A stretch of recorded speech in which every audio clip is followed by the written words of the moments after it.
Hey guys, Wyatt Claypool here. We have some very good polling news today for Pierre Poilievre and the Conservatives that I feel like vindicates my optimism over the past few weeks, even when the polls were showing the Liberals ahead by 4 or 5 points. The Conservatives are not just regaining some momentum and reducing the Liberals' lead in many polls, they are actually taking the lead in polls that have never showed them leading during this entire federal election. Mainstreet Research started out this race showing the Liberals leading the Conservatives by 5 points. And now, as of today, the Conservatives are leading by 3 points. That is a major turnaround, especially because in the period of the last 22 days, at times in the Mainstreet tracking poll, the Liberals were literally leading by 7 or 8 points. It looked like it was going to be a bloodbath, but the reason I was optimistic for 3 weeks is that when you actually went below the national top line numbers saying where the Liberals and Conservatives were on a national level, you saw a lot of weakness with the Liberals. I'm going to get into it in just a second. I just want to do my normal plugs of saying, hey guys, like the video, subscribe to the channel if you're not yet a subscriber, and leave a comment on the topic of the day. Really helps the video out on the algorithm, and I always like to scroll through and see what you guys think. Got that boilerplate out of the way. Now we can get into this in more detail. So, when I say the Liberals were weak under the surface, when you actually pulled voter enthusiasm, in even in some of these really trash polls like Angus Reid, what you found was that only around half of Liberals were saying they are definitely voting Liberal. And then a bunch of people were somewhat likely to show up, and then kind of unlikely to show up, and then not likely at all to show up. Whereas with conservatives, it was like across the board, high levels of voter enthusiasm. And we see this in Pierre Poilievre's rallies. This is genuinely a unique talent of Pierre Poilievre to be able to entertain crowds of thousands of people that not only does Mark Carney lack the ability of, this is an ability that probably politicians in Canada haven't had since the 60s or 50s, back when people used to show up in crowds to see a random guy talk about political issues of the day. So right now, we have a very fired up conservative base that is starting to eat into the liberal numbers. We've seen from 338's voter simulator that, in fact, the conservatives could win government, even getting a smaller amount of the popular vote than the liberals. And this is because the math for the conservatives has completely changed. The conservatives are not just a Western stronghold party that hopes it can grab a couple ridings in the East. In fact, the Conservatives could lose a couple of ridings in Alberta and Saskatchewan, but win the election because they've become so popular in working class ridings, like in Burlington, like in the Hamilton area, Atlantic Canada, Niagara. There's a lot of working class kind of parts of the country that have swung hard behind the Conservatives because they are so tired of the contempt that the Liberals and to a lesser extent the NDP seem to have for people who actually work with their hands. So I want to get into some of the regionals of what this Mainstreet poll is showing and sort of how remarkable this comeback really is. Is it like it's both remarkable as well as predictable. I just want to get that out there. But it is a big comeback considering I was having people dooming all over the place saying, what's even the point? Why don't we just move out of the country? Because the liberals might win this thing anyways. So going back to day one of the Mainstreet poll, we had the Liberals at 41%, the Conservatives at 36. And the one thing I will throw out there is the thing I don't trust Mainstreet polls for is how low they have the NDP and how often low they also have the Bloc Québécois. I really don't think that the NDP is only going to get 6% of the vote, while the PPC, a completely dead in the water party that didn't even get candidates in 1/4 of the ridings, in terms of they missed 1/4 of the ridings, I don't think the NDP is only going to triple the PPC vote. The NDP is probably going to come around 10%, 9%, maybe 11%, and it's mostly going to be at the expense of the Liberals. I think what Mainstreet has is a sample that is very, very much dominated by hardcore major party supporters. And so when we see the liberals go from leading by 5 to now the conservatives leading by 3, in fact, the lead might be even better than you think when you acknowledge the fact that I don't think, like it shows today, the NDP are at 5% and the Bloc are at 4. The Bloc have not really done anything to embarrass themselves over the past 3.5 years, other than the fact that they're the Bloc and we should point and laugh at them more often because it's a Quebec separatist party and I'm an Albertan, so I have to cartoonishly dislike them. Uh, but they shouldn't be at half of what they had last time, nor is the NDP really only going to come in at 5%. Jagmeet Singh is incompetent, but they have been dumping money into the areas where they want to keep incumbents. So the NDP may lose a portion of their vote, but they're not going to contract from having 18% last election to literally less than a third of it at 5% this election. And if conservatives are leading even before I make that adjustment, that means the conservatives may be ahead by from 4 to 5 points.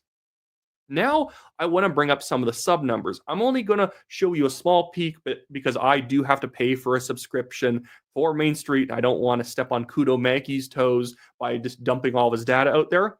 But this is what the poll looks like for this day when you remove all of the undecided voters and you add the leaning voters to the party that they're leaning towards. We have the Conservatives at 44%, and Liberals at 42, NDP 6, Bloc 2, Greens 2, PPC 1, other 1. Again, I don't really think the NDP and the Bloc are going to be that low, and if I'm correct, it's going to be at the expense of the Liberals' portion of the vote. But now let's go down and just look at some of the regionals, because this is going to tell you how the election is actually going to shake out in real terms. Because obviously, this is not just a national popular vote contest. This is a riding by riding battle to get into a minority government position, at least, if not a majority, if you're lucky. This is probably not going to be an election where anyone gets a majority. So in Atlantic Canada, we have the Liberals at 57.4% and the Conservatives at 36.6%. This, again, is probably one of those areas of the country that are probably just a little underpolled. We have the unweighted frequency of Atlantic Canada at 68, which means only 68 people from Atlantic Canada responded to the poll asking who they're going to vote for, which means that that is going to be a sample very subject to swinging.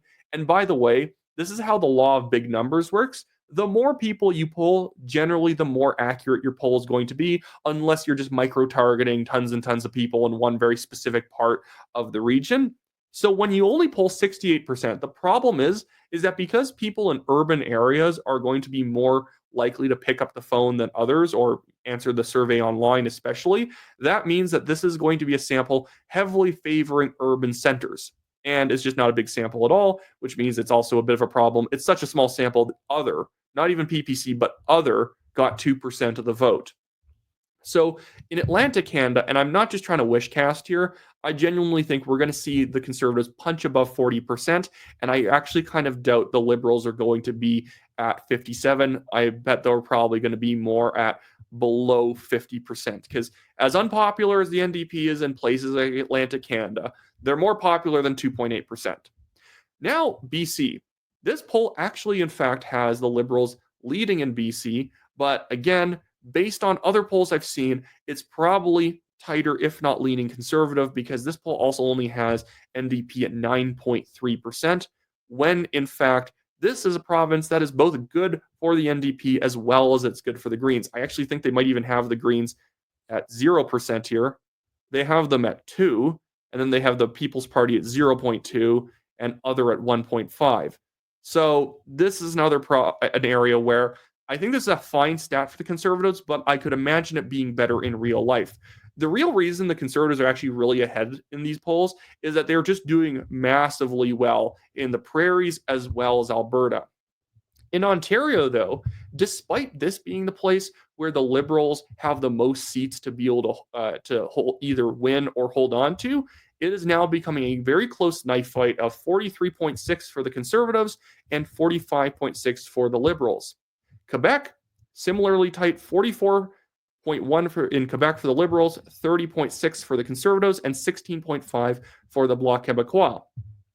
Now, I look at these numbers, and at the same time, I note I don't exactly believe them, because I think that Mainstreet, again, does have a bias towards hardcore supporters that are heavily likely to actually answer their polls. Sometimes, if you're not exactly a Quebecer yourself, it's harder to get Quebecers to answer your polls, and a Quebec separatist type of a person is very unlikely to take your poll if it's like a company that's not like Quebec based. And so, what I think we're actually going to see, and considering that this poll is as good as it is with some dubious points in it, I think what we are going to see is the Conservatives are actually going to do massively well in BC. And then if they can hold the Liberals at neutral in Ontario in terms of both parties basically end off with the same amount of seats, and then the Conservatives can basically also hold off the Liberals in Quebec from making big gains, that means we are probably within a minority government position for the Conservatives. Atlantic Canada, again, is one of those places I could even see the Conservatives tying the Liberals because based on what we've seen with Tim Houston winning a massive election in Nova Scotia for his re-election, New Brunswick being pretty close in the provincial election, and Newfoundland having all those fishermen protests outside of Mark Carney events, it doesn't feel like this is a part of the country where more than half of people are just simply going to thoughtlessly put a ballot in the ballot box. I know people who live in Nova Scotia. I know people who live in the other maritime provinces. They are not saying that they're going door to door and people are rejecting them outright. You would be able to feel going down a street that 50% of people are voting for the Liberals. They say it's a battleground where the ridings that the Conservatives don't even currently hold are like 1/3 of the people saying they're voting Conservative, which is quite good because that doesn't mean the other 2/3 are all voting Liberal. That means some are voting NDP, some aren't voting at all. You get my point. So, what I think that we are also going to see here in the future is that we have a lot of people who are now willing to talk about domestic issues again. The big thing that the Liberals had going for them over the past few weeks is everyone wanted to talk about Trump and the Americans. Once that goes away, and we already see that going away, even in polls again, I'm not a big, I don't trust Ipsos that much. I don't think their samples are great, but even they have showed that the US and Trump has dropped from issue number one down to issue number two and a distant issue number two. The top issue now is affordability in the economy at 44%, and then Trump in the US is down at 24%. Ipsos, by the way, their previous poll had the Conservatives losing by like 13 points. You know what their new one's at? I believe it's like the Liberals leading by 5. So it went from plus 13 to plus 5. Other ones like Nanos have been closing the gap pretty hard. Abacus, which was actually a fairly friendly conservative pollster for much of the election, showing them leading for a decent bit. It switched liberal last week, went plus 6 liberal, and then the next poll was plus 5, and now it's plus 3. It is slowly ratcheting back as people are actually starting to take domestic issues seriously. Now, again, time is short in this election. We have less than half of the election left to go. So, what this means to me is that Pierre Poilievre needs to win the debate. It can't be neutral. It can't be they both look good, because if people both look good, then you're going to have a lot of people defaulting to the Liberals if they were already leaning that direction. What Poilievre has to do is go to more podcasts to reach out to youth voters who are going to stay home, and he needs to win that debate. Again, it doesn't mean that Carney's pants have to fall off and he falls over and hits his face on the podium. It means that he just needs to be decisively proven to have been a major contributor to the policy failures of the Liberals over the past 5 years. He was the economic advisor. It should be very easy for Poilievre to hit him on that. Poilievre needs to hit him on that, and like I've said in a live stream, you hit Carney for being part of the problem, and then you give a policy solution. Hit Carney for being a part of the problem, show that he's just like Trudeau, then hit them with a conservative policy solution. That's what you need to do, because the narrative and he has to somehow do all this with seeming cordial, if a little bit snarky. That's okay, because the liberal narrative is that he's a bully like Donald Trump and that he has no plan. So seem lighthearted while still criticizing the liberals, and then hit them with a detailed policy proposal that you can deliver in a few seconds to prove people wrong. Because what drives votes is oftentimes is what people can feel smug about at work. If you decisively show that Carney has no clue what he's talking about or is just showing microwaved liberal policies, then it kind of takes a lot of the fire out of people who want to vote for the intellectual option. Carney is not the intellectual. And in the French debate, the actual really bad thing for Carney is that he is one of 5 people on stage, but he is guaranteed to be the worst person in French. The best French speaker is obviously going to be Blanchet, followed actually by Pendault, the Green Party leader, because he grew up in Quebec. And then you're going to have Poilievre, and then Singh, and then Carney. although Poilievre's French is so good, I really don't think people are going to see a difference with him and the Bloc leader and the Green Party leader. Singh is in the great position of actually being a better French speaker than Mark Carney. Usually, Singh is easily the worst, and in this election, he's actually going to be decent on the debate stage. If I'm Mark Carney, I'm trying to find an excuse to get off that French debate stage because right now, like what we're seeing in this poll, and again, I think this is heavily overstating the Liberals in Quebec. If they are at 44%, if they drop below like 38, they're in trouble. Now they are only winning Montreal again and maybe a couple other ridings outside of Montreal, and that's it. In reality, I think they're probably already only at about 39%, 40%. And the Bloc is probably more like 20, if not 25. If I actually think the Conservatives aren't probably going to do as well as 30, they'll probably do about 25 in Quebec. But if the Bloc actually surges because of Carney's bad French, you are going to see a very quick evaporation in the ability for the Liberals to win because they need to dominate Quebec and then they need to win like well over half the seats in Ontario. And if that doesn't happen, they are out of the ball game. Anyways, so that should be it for me in this video, guys. Just a quick polling update, although I always go on for a long time, so it probably doesn't feel that quick.